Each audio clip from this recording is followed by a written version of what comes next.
ẹ bá mi sọ fún ẹ. Wásílà wà láyé, nǹkan kan ò ṣe Wásílà o. Gbogbo àwọn tí wọ́n máa ń gbé RIP sórí kinní rẹ̀ kán lọ stop ẹ̀ kán ẹ̀gbá RIP ara wọn ni wọ́n ń gbé jáde o. Wásílà wà láàyè, ó ń bẹ ní ilé wọn ní ọ̀rẹ́ méjì o. ẹ jẹ́ bá wa dárúkọ yín fún àwọn tó wò wá sí. Orúkọ mi ni Olúwo Ìṣọ̀lá Gbọ́láhàn Hakeem.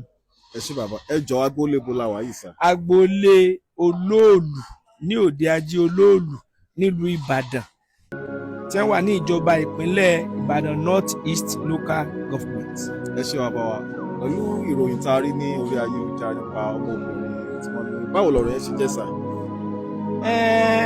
Ṣé Wásílà? Wásílà bẹ́ẹ̀ last year ó fídíò àwọn èrò Olóòlù bẹ́ẹ̀ kò rí gbé dáadáa, but this very year ní ọjọ́ Thursday tó lọ tó jẹ́ the last day tí Olóòlù máa ń jáde, so Thursday yẹn gbogbo ọ̀nà ọ̀rẹ́ méjì Agúgù Ìta Mẹ́rin ló máa lọ, ṣùgbọ́n táwọn tí Olóòlù dé àdúgbò wọn ó múra bí obìnrin according to according to her ó múra bí ọkùnrin, ó wá bọ́ sí faranda àwọn lórí òkè, ó wá ó ṣe fídíò coverage àwọn èrò Olóòlù, kò rí Olóòlù gangan gbé sotiye, ṣùgbọ́n gbogbo àwọn tó wà níbẹ̀ ó gbé ato, ó gbé àwọn míì náà tí wọ́n jẹ́ ẹntọ́ràǹdì Olóòlù àtàwọn èèyàn yẹn, ó wá gbé lọ sórí TikTok, ó wá kọ sí TikTok pé this is Olóòlù at Sokoti area.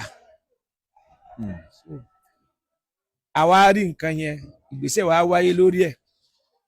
Òun náà ìgbà tí wọ́n padà rí, ó sọ pé ìgbà tí òun ti ṣe nǹkan yẹn lára àwọn ò ti yá, but for the interest of peace, torí táwọn èèyàn bá rí wọ́n lè fọwọ́ bà kí wọ́n máa nà án, so àyín láti mú kó lé a lọ fi sọ́dọ̀ àwọn agbófinró kí tẹ́ńṣẹ̀ yìí ó fi lọ sí ilẹ̀, tó gba àwọn tí wọ́n rí TikTok yẹn ní ẹ̀yà lọ bolé wọn.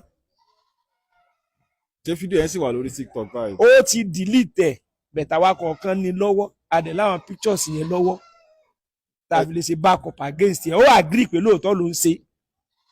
ẹ ṣé bàbá wa, a rí i pé fídíò kan náà circulate online bí tí wọ́n ti ń ṣe ìràpadà bí la máa pè fún oníbàárà yìí, later la wá gbọ́ pé wọ́n ní ọmọ yẹn ti kú, báwo ló ṣe jẹ́ bàbá? Ọmọ yìí ò kú o. ẹ bá wa sọ fún àwọn ará ilé kí wọ́n gbọ́ dáadáa. Ọmọ yìí ò kú o, Wásílà wà láyé o. ẹ bá mi sọ fún ẹ. Wásílà wà láyé, nǹkan kan ò ṣe Wásílà o. Gbogbo àwọn tí wọ́n máa ń gbé RIP sórí kinní rẹ̀ kán lọ stop ẹ̀ kán ẹ̀gbá RIP ara wọn ni wọ́n ń gbé jáde o. Wásílà wà láàyè, ó ń bẹ ní ilé wọn ní ọ̀rẹ́ méjì o.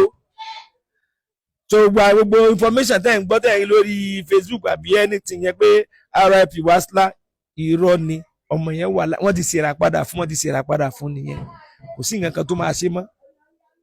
Àwọn rúmọlẹ̀ wọ́n ti gba tí wọ́n fẹ́ gbà, wọ́n dẹ̀ ti tú sílẹ̀ pé kò náà mọ́ ṣe mọ́, òun náà dẹ̀ tọ́ ẹnu ara ẹ̀ sọ pé òun ò ní ṣe mọ́, so irú kú ló wá fẹ́ pa, sàn ní wọ́n fẹ́ pa fúnra wọn ni tí wọ́n fi ń gbé RIP sórí kinní rẹ̀, kò tí ì kú o. Wásílà ń bẹ láyé, ó ń bẹ lé wọn lọ́rẹ̀ méjì o. ẹ ṣé bàbá, kí ni ìmọ̀ràn yín fún irú àwọn èèyàn bíi Wásílà náà tẹ̀ máa ń wúrú wà yẹn? Wásílà nǹkan ti fún ọ nímọ̀ràn jọ yẹn, ó ní kí wọ́n má dẹ́jà, ó ní tí wọ́n bá ti sọ pé èèwọ̀ ni pé òun ti ṣe báyìí ojú òun ti já, pé láyé òun tọ́dún Olóòlù bá ti ń bọ̀ gan òun ọmọ fi Ìbàdàn lẹ̀, nígbà Olóòlù bá tán òun padà wá sí Ìbàdàn torí tójú òun rí Ọlọ́run ni ò pa òun, so káwọn kíkàlùkù náà rí kí wọ́n fi ṣàríkọ́gbọ́n.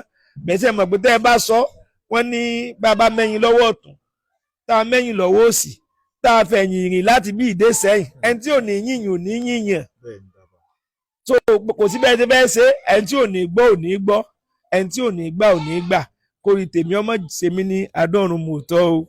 Àrà ò ní tán nílé alára o, ọlọ́run ọba àrà tí ń fúnni ládàáda, ìmọ̀lẹ̀ rédíò and TV online. Ó ṣàgbékalẹ̀ ìkẹ́kọ̀ọ́ olóṣù mẹ́ta tọrọ mọ́ ìgbóhùnsáfẹ́fẹ́, ìmọ̀ ìjìnlẹ̀ lórí ètò rédíò, òun tẹlifíṣàn àtàwọn ìmọ̀ lóríṣiríṣi lórí ẹ̀rọ ayélujára. 3 months mega media training on radio and television presentation, journalism, photo and video editing, computer skills, studio recording, musical instruments, live streaming, page develop and promotion, digital printing production, and how to make money online with your phone. Pẹ̀lú àwọn àkànṣe iṣẹ́ mìíràn tọrọ mọ́ ìgbélárugẹ ìmọ̀ ìjìnlẹ̀ lórí ẹ̀rọ ayélujára. Ẹ lọ rí gba fọ́ọ̀mù ìkẹ́kọ̀ọ́ olóṣù mẹ́ta ní Ìmọ́lẹ̀ TV station. Telephone 08036956116.